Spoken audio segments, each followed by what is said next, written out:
Assalamualaikum warahmatullahi wabarakatuh. Perkenalkan, nama saya Hanala Reskinanti dengan NIM 2410911120028. Saya akan mempresentasikan mengenai muskuloskeletal di regiotorakis, membri superioris, vaskularisasi dan inervasi sistem muskuloskeletal dengan dosen pengampu Dr. Oski Iliandri, Magister Kesehatan. Baik, sebelum kita masuk ke pembahasan, kita harus memahami terlebih dahulu apa yang dimaksud dengan muskuloskeletal atau sistem muskuloskeletal. Jadi, muskuloskeletal atau sistem muskuloskeletal adalah sistem yang terdiri dari tulang, sendi, otot, saraf, dan jaringan ikat.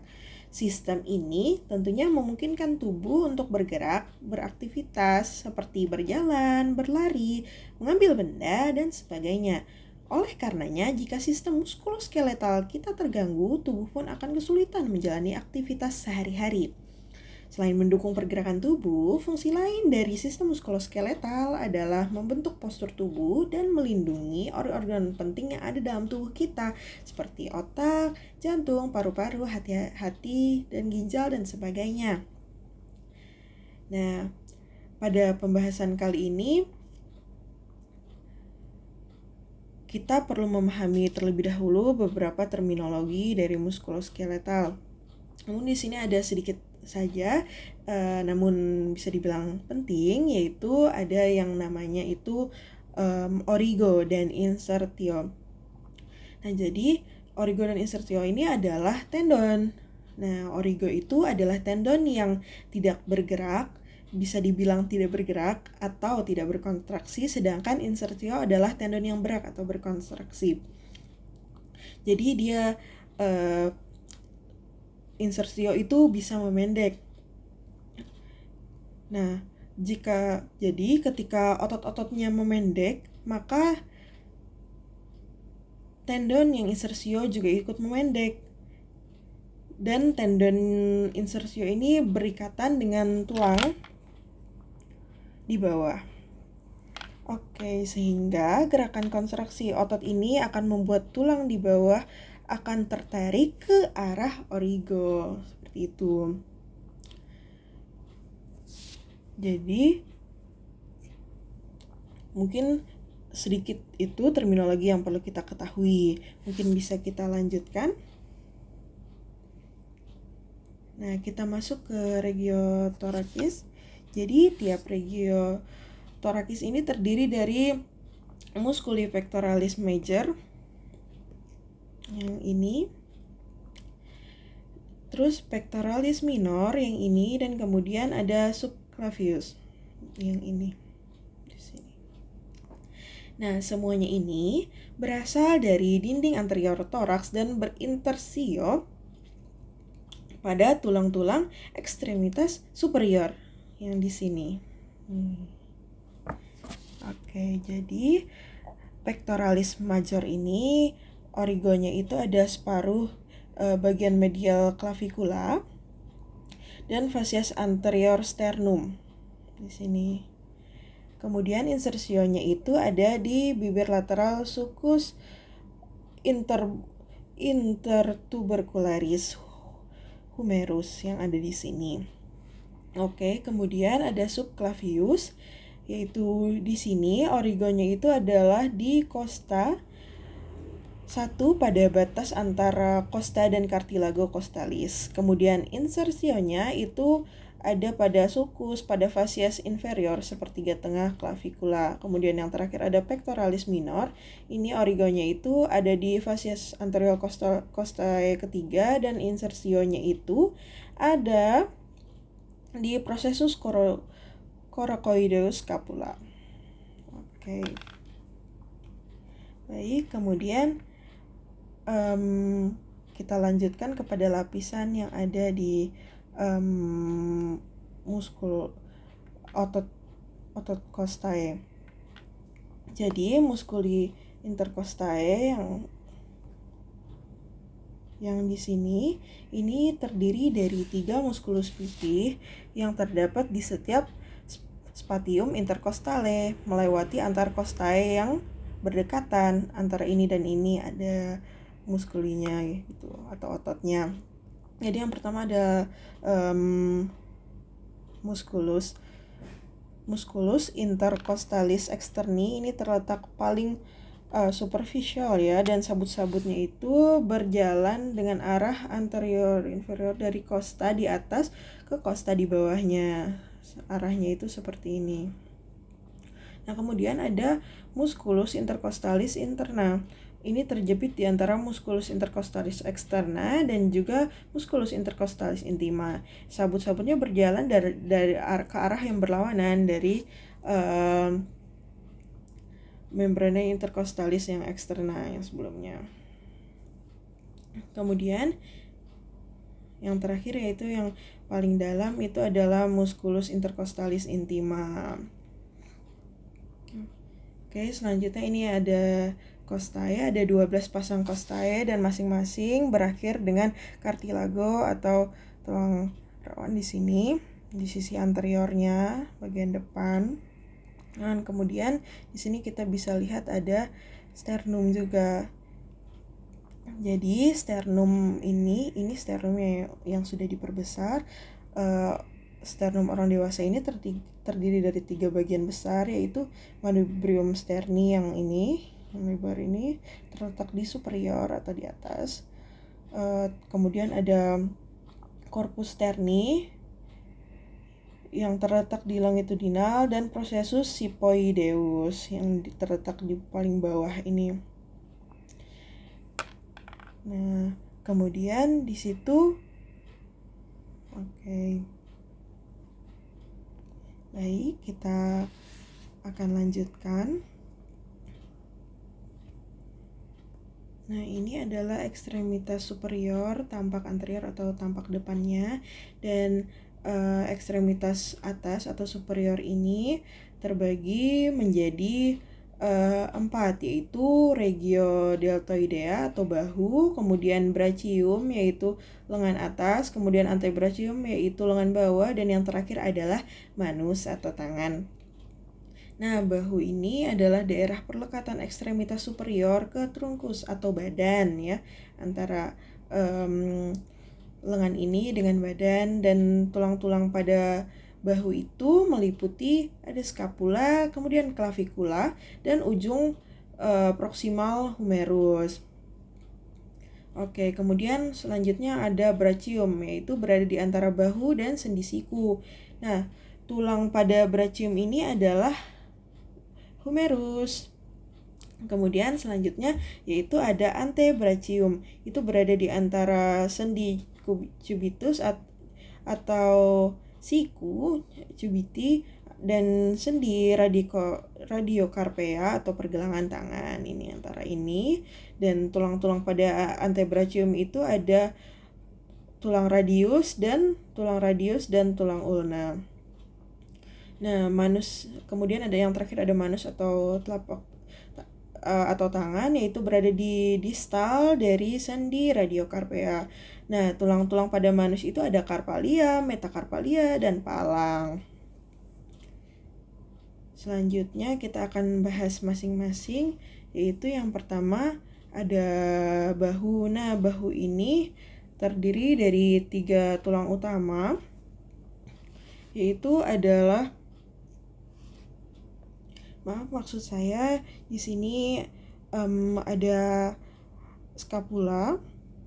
Jadi ini ada yang tampak depan, dan ada yang tampak belakang. Nah, kalau dari belakang bisa kita lihat di sini, ini ada bagian-bagiannya, yaitu ada fossa infraspinata. Ini agak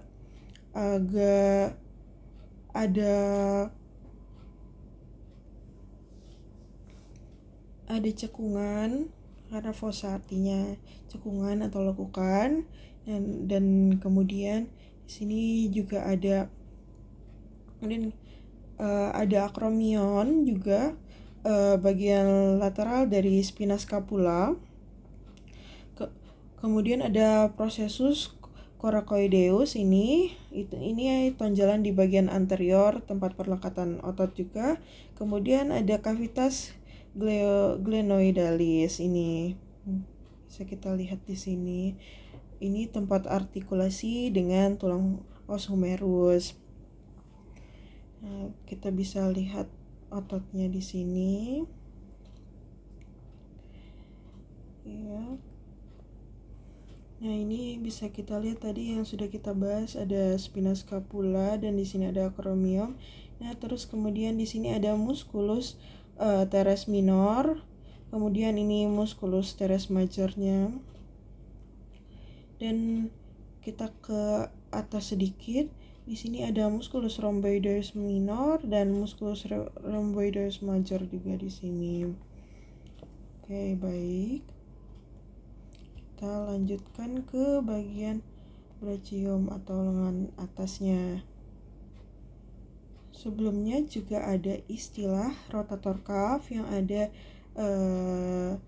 otot yang di bagian bahu ini, yaitu kelompok otot atau tendon di bahu yang berfungsi menstabilkan sendi glenohumeral dan memungkinkan berbagai gerakan bahu, terutama rotasi dan elevasi lengan.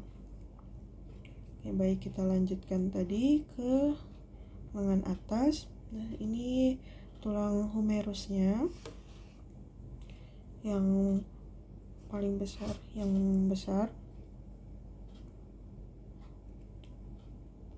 Ini kita bisa lihat ototnya. Ini tampak depan, ada bicep brachii-nya, otot yang besar, dan ini dari tampak depan. Kalau dari tampak belakang itu ada tricep brachii-nya. Kalau bicep brachii dan tricep brachii ini memang ada kaputnya yang di atas itu, dan kalau bicep brachii itu ada kaput longum dan juga kaput breve. Kaput longum itu yang panjang dan kaput breve itu yang pendeknya, itu sebagai origonya. Kemudian kalau insersionya itu untuk bicep brachii itu ada di tuberositas radii. Nah, kalau kemudian kita lanjutkan ke lengan yang bawah atau antebrachium. Di sini ada dua tulang yang satunya itu ada tulang radius dan juga ada os ulna. Nah, jadi yang tulang radius itu berperan dalam rotasi lengan bawah, dan kemudian kalau yang tulang ulna itu lebih dominan dalam pembentukan sendinya pada siku atau cibiti. Kemudian di sini ada ototnya, ada musculus extensor digitorum, terus ada di sini ada musculus extensor carpi radialis brevis tendo, kemudian di sini ada musculus extensor carpi radialis longus tendo. Oke, baik, kita lanjutkan ke manus. Nah, di manus ini ada tulang-tulangnya, yaitu yang pertama ada tulang karpal, ini totalnya ada 8 buah. Kemudian ada tulang metakarpal juga, ada 5 buah, sama ada phalanx, itu 14 buah. Kemudian kita bisa lanjutkan ke ototnya, yaitu yang di tenar, yaitu ibu jari, itu ada abductor pollicis brevis. Kemudian yang di jari kelingking itu ada abductor digiti minimi, flexor digiti minimi brevis. Kemudian yang di lumbricales itu ada fleksi MCP dan ekstensi PIP dan P. Dan kemudian yang selanjutnya kita akan membahas mengenai inervasinya, inervasi di sistem muskuloskeletalnya. Nah, jadi ada yang disebut dengan plexus brachialis, yaitu adalah plexus somatik yang dibentuk oleh rami anterioris dari C5 sampai C8, dan sebagian besar ramus anterior yang T1. Kemudian plexus ini berawal di regio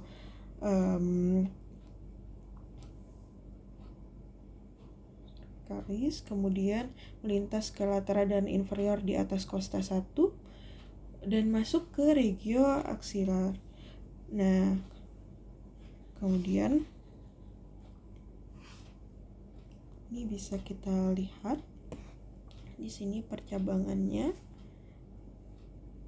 yang di dorsalis scapulae ini, segmen medula spinalisnya di C5 yang slide sebelumnya. Kemudian yang thoracius longus ini segmen medula spinalisnya C5 sampai C7.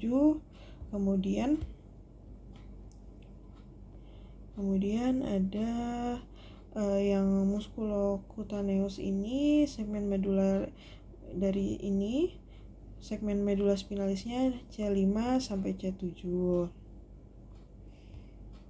Baik, kita lanjutkan yang terakhir, yaitu vaskularisasi. Vaskularisasi ini mengacu pada sistem pembuluh darah yang mensuplai darah ke lengan, mulai dari bahu kita hingga jari-jari tangan.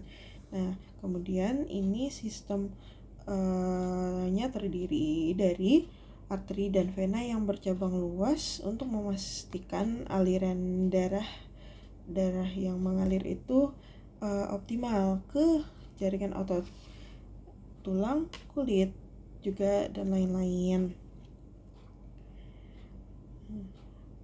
Arteri pada ekstremitas atas itu berasal dari arteri subclavia yang kemudian bercabang dan akan terus berlanjut, yang melewati klavikula dan kemudian berubah jadi arteri aksilaris yang di sini. Nah, ini terletak di daerah ketiak. Nah, kemudian ini akan memberikan cabang-cabang ya, seperti misalnya arteri thoracia superior, thoracica lateralis, subscapularis juga. Kemudian lanjut ke arteri brachialis, berlanjut dari arteri axillaris pada batas bawah, musculus pectoralis mayor. Kemudian bercabang akhirnya ke arteri radialis dan arteri ulnaris. Akhirnya kita ke arcus palmaris, yaitu lengkung arteri di telapak tangan. Kemudian untuk venanya, vaskularisasi vena sendiri itu terdiri dari vena superficial dan vena dalam yang mengembalikan darah ke jantung. Jadi dari vena superficial seperti vena cephalica, kemudian bermuara ke vena axillaris, kemudian vena basilica yang berada di lengan itu ke vena brachialis tadi. Kemudian ada vena dalam juga yang vena radialis dan ulnaris itu akan bersatu menjadi vena brachialis juga. Vena brachialis ini mengalirkan darah juga ke vena axillaris yang tadi. Kemudian vena axillaris berlanjut menjadi vena subclavia yang kemudian bermuara ke vena brachiocephalica dan akhirnya ke vena cava superior untuk kita kembali lagi ke jantung. Baik, mungkin sekian yang dapat saya sampaikan. Mohon maaf apabila ada kesalahan kata maupun perbuatan. Semoga materi yang saya bawakan hari ini dapat membawa manfaat dan berkah bagi kita semua. Sekian, terima kasih banyak. Wassalamualaikum warahmatullahi wabarakatuh.